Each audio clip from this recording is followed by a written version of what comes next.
Oh yeah! Aujourd'hui, on va voir les 3 erreurs fatales que tu dois à tout prix éviter, sous peine de finir par abandonner l'apprentissage de l'anglais comme 90% des gens en 2025. Allez, on commence maintenant. Bon, si tu regardes cette vidéo, c'est sûrement parce que tu veux apprendre l'anglais une fois pour toutes. Bah oui, forcément, tu sais très bien tous les bénéfices que tu vas avoir en maîtrisant cette langue, que ce soit au niveau personnel ou professionnel. Bon, ok, c'est bien beau, mais il y a quand même un problème. En fait, il y a un mec qui t'empêche à chaque fois d'atteindre cet objectif. Oui, c'est Macron. Non, c'est pas Macron, il s'appelle Monsieur Temps. Ouais, bon, la chute est un peu nulle, mais bon, bref. Bref, pour apprendre l'anglais, il faut y dédier un minimum de temps. Mais en général, ta journée se décompose en 2 parties qui posent un peu problème. C'est que dans un premier temps, tu as la vie professionnelle, et dans un second temps, tu as la vie perso, donc les courses, gérer ton foyer, les gosses, faire du sport, etc. Donc forcément, après une journée aussi chargée, en général, ton réflexe, ce sera sûrement de te jeter sur le canapé et de soit allumer la télévision ou de scroller bêtement sur ton téléphone. D'ailleurs, en parlant de ça, d'après une étude de Médiamétrie, en 2023, les Français ont consommé 4h37 de vidéos par jour. Pas par année, pas par mois, mais par jour. Attends, au final, si on passe autant de temps pour ça, ça veut dire que du coup, on a du temps. Donc le problème, c'est pas le temps, mais plutôt la gestion du temps. Écoute, je vais pas passer par 9 chemins. On dit 4. Bon, bref, si tu veux apprendre l'anglais, il va falloir faire quelque chose. Et je te rassure, je vais pas te dire, oui, supprime tous les écrans, blablabla. Je vais plutôt te conseiller d'adopter la règle des 1,39%. Bon, c'est quoi ça encore? Regarde, dans une journée, tu as normalement 24 heures. Donc 24 heures, ça fait 1440 minutes. Toi, ta mission, elle est simple. Consacre 1,39% de ta journée à l'apprentissage de l'anglais. Et du coup, 1,39%, en fait, ça donne 20 minutes. Donc c'est seulement 20 minutes sur 1440. C'est rien en termes de temps, mais pourtant ça fera une énorme différence pour booster ton niveau d'anglais. Mais évidemment, à condition d'être régulier et patient. Honnêtement, je pense qu'on peut quand même tous trouver 20 minutes par jour. Déjà en vrai, si on élimine le temps d'écran inutile, le problème il est réglé. Mais bon, admettons là, si on va aller plus loin, ce que tu peux faire à la rigueur, c'est de transformer tes moments de vie, on va dire, qui ne sont pas productifs, en moments productifs. Tiens, regarde. Le matin, par exemple, souvent, moi, quand je déjeune, j'aime bien mater des petites vidéos ou lire le journal. Eh bien, à la place, ce que je peux faire, c'est réviser mon vocabulaire en anglais. Boum, optimiser. Autre exemple, quand je mène ma fille à l'école, eh bien, moi j'y vais à pied, parce que l'école n'est pas très loin. Eh bien, au lieu d'écouter des podcasts sur d'autres sujets, là, je peux écouter des vidéos en anglais. Ou si, par exemple, toi, je sais pas, tu vas au boulot, tu prends le train, tu peux aussi lire un petit truc en anglais. Enfin, bref, tu vois, c'est ça, en fait, il y a plein de moments dans la journée où on fait rien de spécial, donc on peut l'utiliser pour l'anglais, sans forcément que ce soit un apprentissage ultra théorique, scolaire. Maintenant, petit bonus. Si tu fais partie des personnes qui ont vraiment de gros problèmes d'autodiscipline, moi je te recommande d'installer une application, en fait, on appelle ça un tracker d'habitude. En fait, ce qui est bien avec les trackers d'habitude, c'est que ça va te permettre d'ancrer une nouvelle routine dans ta vie beaucoup plus facilement. Dans la mesure, en fait, chaque jour, tiens, tu fais ta tâche, pouf, tu le coches. Et ce qui est bien, c'est que forcément, ces applications-là ont compris que l'humain fonctionne avec un peu de gamification. Donc, tu auras des strikes, tu auras également des statistiques et tu pourras voir ton évolution. Tu pourras voir justement si tu as réussi à ancrer ou non cette nouvelle habitude.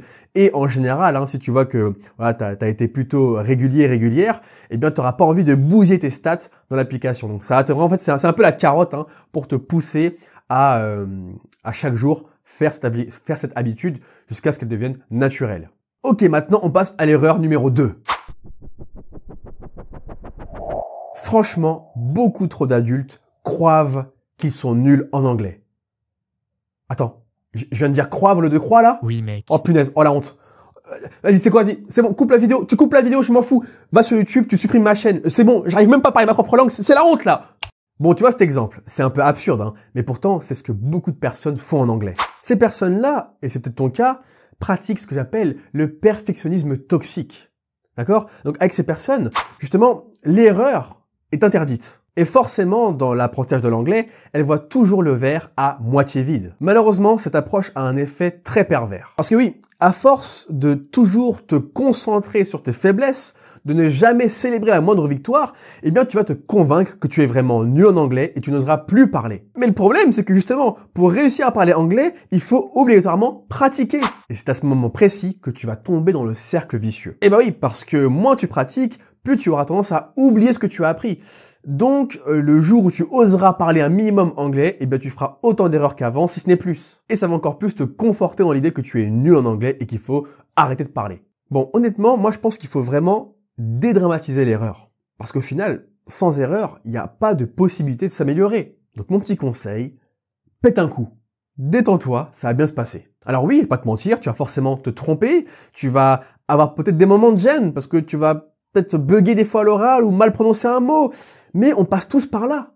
Et honnêtement, j'ai remarqué un truc, et je suis pas le seul. Tu sais, si tu voyages aux States, en Angleterre, en Australie, même en Inde ou en Malaisie, que sais-je, eh bien les gens se fichent royalement de tes erreurs et ils sont contrefiches aussi de ta prononciation, d'accord? En fait, le but c'est que tant que ces personnes te comprennent et que vous arrivez à communiquer, bah, c'est bon, c'est super. Et paradoxalement, c'est dans des pays comme la France que j'ai pu constater beaucoup de comportements virulents et moqueurs concernant toutes les personnes qui essaient d'apprendre l'anglais. Mais ce qui est fou dans cette histoire, c'est que parmi toutes ces personnes qui se moquent, qui rabaissent, etc., eh bien en fait la plupart n'est même pas capable de parler mieux anglais que toi. Hypocrisie? Folie? Jalousie? C'est la question. Bref, pour conclure cette deuxième partie, retiens ça. Focalise-toi davantage sur ce que tu réussis à accomplir au quotidien. Parce que bon, entre nous, si tu fais encore les erreurs dans ta propre langue maternelle, eh bien forcément, t'en feras en anglais. Et bon, concernant les moqueries de tes compatriotes, je vais te dire un truc. Tu sais, la vie de ces personnes-là, c'est comme du papier toilette. Ça finit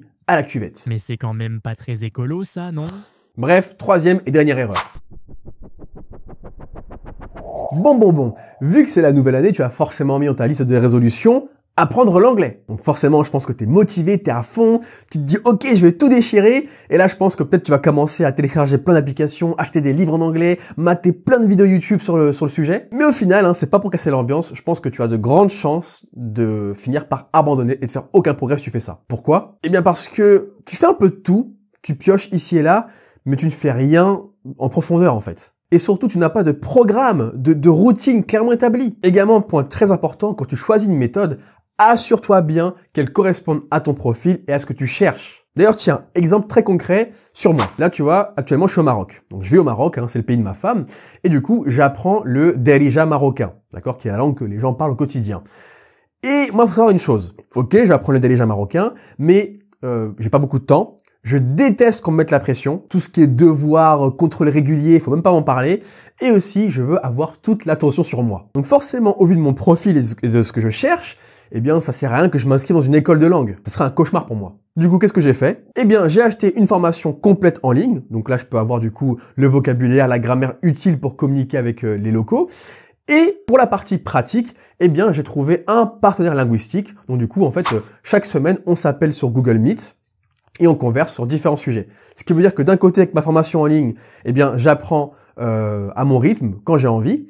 Et avec mon partenaire linguistique, je mets en pratique ce que j'apprends. Tu vois? Et moi, ça me convient et je progresse ultra vite, voire même des fois plus vite que des personnes qui sont dans des écoles de langue. Une fois de plus, tu vois, ça c'est la méthode qui me convient. Donc là, il faut vraiment pas te faire berner par certains profs de langue qui vont te dire « Ouais, j'ai la méthode unique pour parler anglais ». Non, c'est faux. Il y a plusieurs méthodes qui peuvent fonctionner. Certes, certaines sont quand même plus performantes que d'autres, mais une fois de plus, ça dépendra de ton profil et ce que tu cherches. D'ailleurs, tiens, en parlant de ça, si toi tu vas apprendre l'anglais cette année et que t'es un peu comme moi, ça veut dire que t'es un adulte, qui a pas trop de temps, t'aimes pas apprendre sous pression, tu veux vraiment progresser à ton rythme, mais par contre te focaliser seulement sur ce qui est vraiment utile au quotidien ou en voyage, eh ben j'ai une bonne nouvelle pour toi. Pour te motiver en cette nouvelle année, j'ai décidé de t'offrir une promo moins 60% sur mon méga pack Anglais Vital. Mais attends, du coup, c'est quoi le méga pack Anglais Vital? C'est un pack qui contient 3 programmes complets pour t'aider à maîtriser l'anglais utile. Donc je te préviens avec moi là, oublie toutes les vidéos ultra longues, ultra complexes et barbantes. Je vulgarise les notions et j'aborde seulement ce qui est utile pour être à l'aise en anglais et reprendre confiance. Après attention, je vais pas commencer à te mentir comme plein de profs.